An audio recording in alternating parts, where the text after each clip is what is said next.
Η ώρα είναι 7.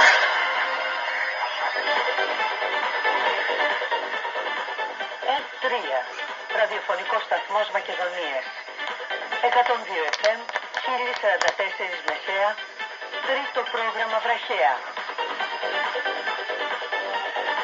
Ραδιοφωνικός σταθμός Μακεδονίας.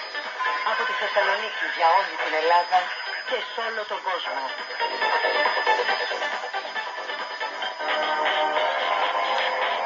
Ο κόσμος των ειδήσεων.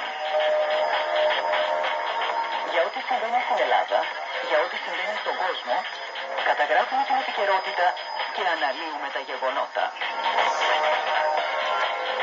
Μια παραγωγή του ειδησιογραφικού τμήματος του ραδιοφωνικού σταθμού Μακεδονίας της ΕΡΤΡΙΑ.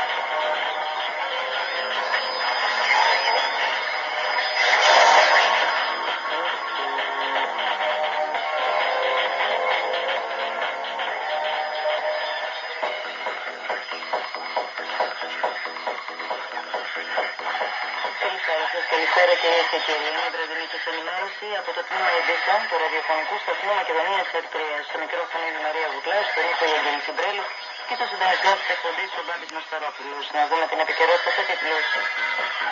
Περικοπές 30% σε δώρα Πάσχα και Χριστουγέννων και επίδομα 2 στο δημόσιο. Αύξηση ΦΠΑ έως 2%, αυξήσεις σε κάψιμα, ποτά και τσιγάρα και πάγωμα των συντάξεων. Στη Βουλή το σχετικό νομοσχέδιο